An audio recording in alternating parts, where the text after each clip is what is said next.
It's time for the Trading Stocks Made Easy podcast. Each week, Trading Stocks Made Easy demystifies stock trading and investing so you can profit big. And now, here's the host of Trading Stocks Made Easy, the wealthy investor, Tyrone Jackson. Well, hello. We are back together. Tyrone Jackson, the wealthy investor here, and you are there. Nice to have you back for another episode of Trading Stocks Made Easy. Hey, listen, if you like this podcast, why don't you tell a few people about it, right? If it's all about wealth and residual income and learning how to get a financial education, trading and investing in the stock market, help someone, share this podcast on social. You never know who you're going to be helping. All right. This episode is all about strategy and the right strategy for the right market. So, because I love stock trading so much and I'm fluent in trading, the language of trading, I will try not to go too fast. I realize that many of you are already in the Wealthy Investor Program in some way, shape, or form. And so you also understand the language of trading. So, what I want to talk to you about is if you have an online trading account, right? And you like kind of mixing it up and you like the fast money that comes from being a trader. I have a question for you. How do you know when to use the right trading strategy under the right market conditions? Now, here's what I have found. Most people don't know when the market goes in the opposite direction, like pulls back a little bit due to seasonality or geopolitical events. They don't know. They just keep using the same strategy over and over and over and over again. And when it doesn't produce the predictable results, they're stumped. Okay? So I want to clue you in a little bit to some degree with the idea of matching the right strategy with the right market. Now, I'm going to tell you that this comes with time. So you know how I'm always talking to you about the idea of having a financial education, right? That's what's going to make you wealthier in your lifetime, is having the right financial education and then being able to apply that to the market at hand. So I want to make one distinction, which I hear a lot about, that I think is going to help you. When you are investing in the stock market, that means that you are holding stocks, bonds, or mutual funds for a longer period of time. So that means I am going to be less concerned about the day-to-day vicissitudes of the stock market and more concerned with how my Dow stocks, for example, behave in a 2 to 5 year period. I'm holding on to those stocks because they are my wealth-building stocks. What a lot of people fall in love with is the idea of trading, that you're going to buy something and sell it when it goes up in value, buy it back, sell it again, buy it back, sell it again for a profit, and that is called trading. Now, what I teach you is how to trade for residual income. Let's talk about the power of residual income. Most people are taught to trade time for dollars. They go to work, they get a set paycheck, and then out of that, they pay their bills. Every once in a while, they may get a bonus or something. They may get a raise, or they may get a job promotion, which means you're going to pull in a little bit more money, but you're still pulling in what? Time for dollars. And because you're stuck on the wheel of time for dollars, your earning potential is capped. So, for example, if you have a job that pays you $75,000 a year, you're not going to walk in January and then someone goes, hey, just this month alone, instead of receiving a $7,000 paycheck, your paycheck will be $11,000. Why? Because you're in a system that's trading time for money. Therefore, your earning ability is capped at whatever your salary is divided by 12. What I love about trading and investing in the stock market, and particularly trading, is your earning potential is unlimited. Why? Because if you can match the right strategy to the right market, you could have a fantastic month, even though the market as a whole is going down or is in a dip period. So one of the things I always ask you is to not be negative, just be open, because on today's show, I want to talk to you a little bit about how to make money in down markets and when down markets actually occur throughout the year, so that way it'll be less of a surprise to you. Okay?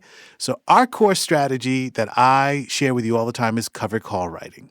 Covered call writing is actually a trade. When you're selling rights to someone else to buy a stock away from you, you're willing to give up those shares at a higher price called the strike price. You already know that because we talk about that all the time.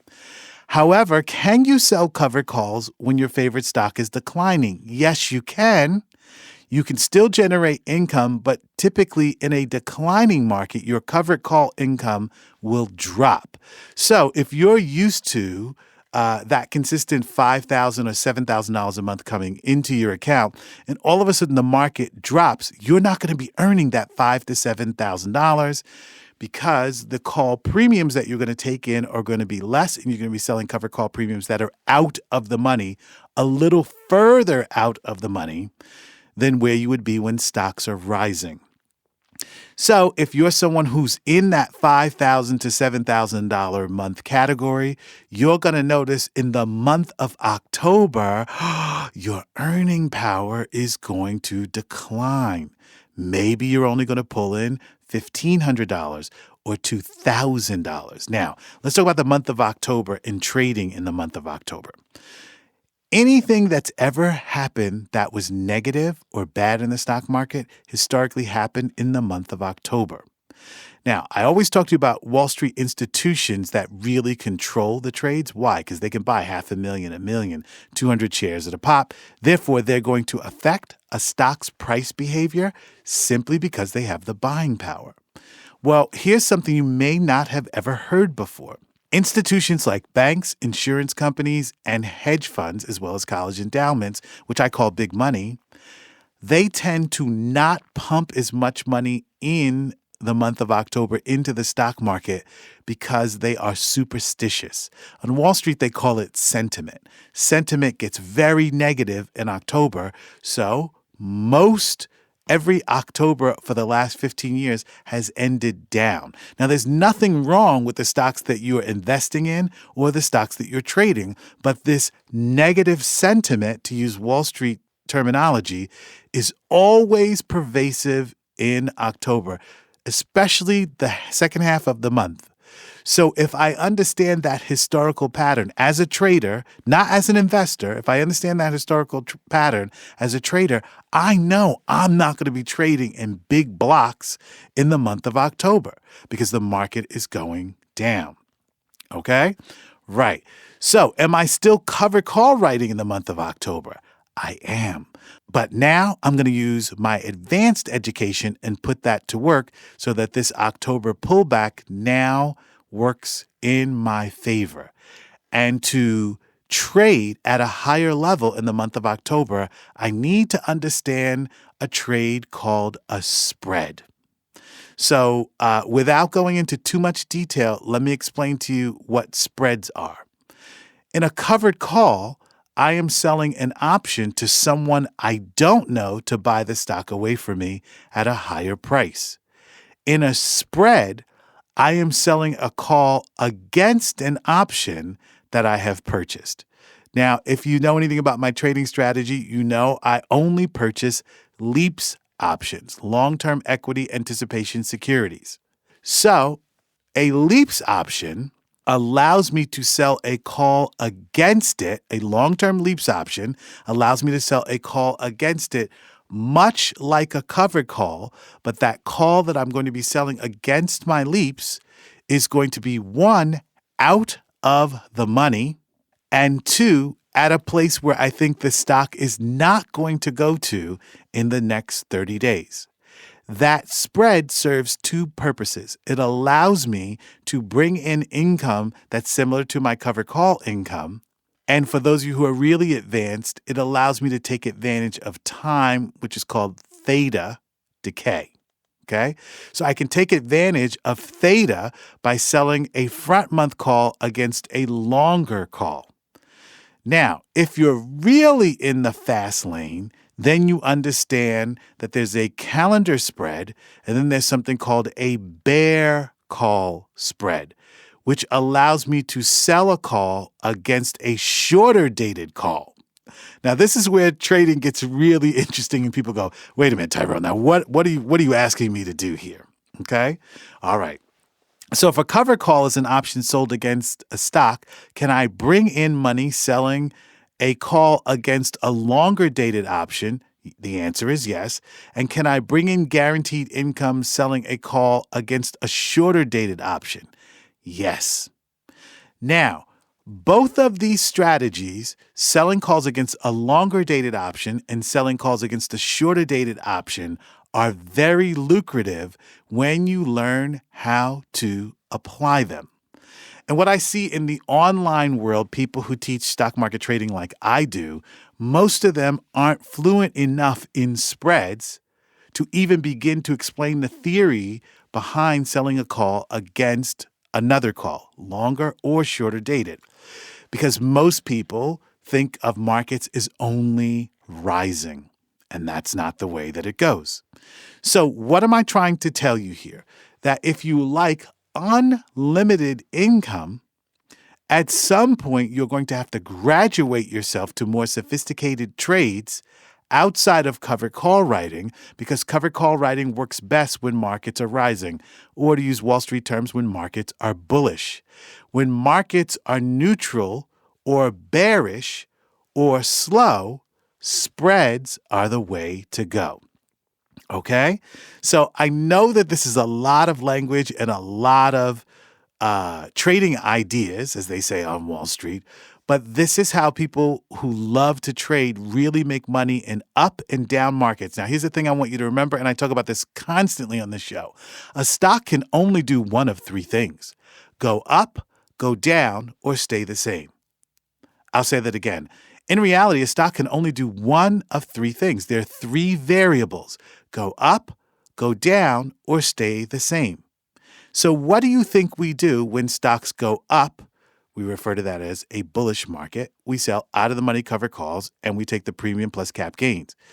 When stocks are neutral, we still sell cover calls, but we could also flirt with spreads. When markets are pulling back, we go almost exclusively spreads and sell out of the money cover calls. But the spreads make incredible money when you get really good at them when the market is declining. So you see, this financial education is vast, and sometimes I actively seduce you by talking about all the money that we make with covered calls. But guess what? The market is not always bullish. There's a seasonality to trading.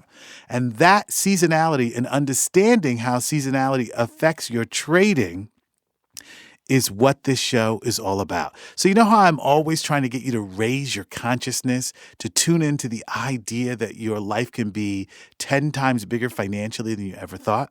Well, in order to achieve that, you have to get that financial education. I'll be back with you discussing seasonality right after you take a listen to this. Want to increase your stock market trading profits? Then you need to start your monthly membership to witradeschool.com right now. Don't understand how to write covered calls for monthly income? No problem. Simply review Tyrone's latest stock trades in our video library as many times as you need. witradeschool.com is all about helping you get the financial education you need to earn money in the stock market and change your financial life. Tyrone Jackson, the wealthy investor, has helped his students earn thousands of dollars per month trading stocks online from home. These are people just like you. So what are you waiting for? Follow Tyrone Jackson's red-hot stock trades and investment strategies today. Don't wait. Start your monthly membership at witradeschool.com right now. So this whole show is about what? Understanding now that there's a seasonality to the stock market. So I'll break it down month by month. January, markets really generally don't move. You know why? Because we're waiting for year-over-year earnings. If you're a big institution and you're really following the fundamentals of stocks, you're waiting for what? Top-line revenue annually. February is when markets generally start to move. Why? Because we've gotten earnings out of the way and the market starts to head up, but only for the stocks that had what? Great year-over-year revenue growth. March. March is an interesting month because we're coming up on the next round of earnings, and it's mixed, but it's rarely a month where the market pulls back, unless something geopolitically negative happens that impacts the entire world. April, a great month to trade for stocks that had great first quarter revenue. Wall Street gets really excited. May is another good month for trading, volatility trading, and cover call writing. How about June? June, high volatility, but everyone's waiting for what? Second quarter earnings, okay? July slows down just a little bit. Why? The big money starts to go on vacation, and since they're the ones with the buying power, the market does okay, but rarely is July a month where things take off. August, dead. Hello. Why? Because in the second half of August, no one really pays attention to the stock market. Every once in a while, we get a little exceptions there, but I'll tell you this, not the time to start buying leaps options in the month of August. How about September? September, things come back, except it must be after September 11th. Now, why is that? September 11th is a national day of mourning because of what happened on that terrible day that impacted America forever. The stock market will never run up the 1st of September into 9/11. Why? Who wants to brag about all the money that they made when you know we're coming up on the acknowledgement of a horrific event? Markets start to come back around September 15th, but they start to ride up. They become bullish. But up until when? October 15th, because we're right back in that cycle of negative sentiment. So you see the clues that I've just given you about how to trade? Trading is a skill. Now, I want to say this. You cannot trade your way to wealth, right? It's very difficult to put, let's say, $50,000, $100,000 in a trading account and make $1 million trading. You have to have that investment component. But what do we do in the Wealthy Investor Program or in the Wealthy Investor Discipline? We're always buying more shares of long-term stocks that we're holding. You see, when you really, really think about it, the system that I teach you for trading and investing is what builds wealth in a defined period of time. So all you have to do is match and master that system. Why? Because I've already taken into account the slower bearish months or the bullish months. November, bullish, stocks generally move forward up until December 15th.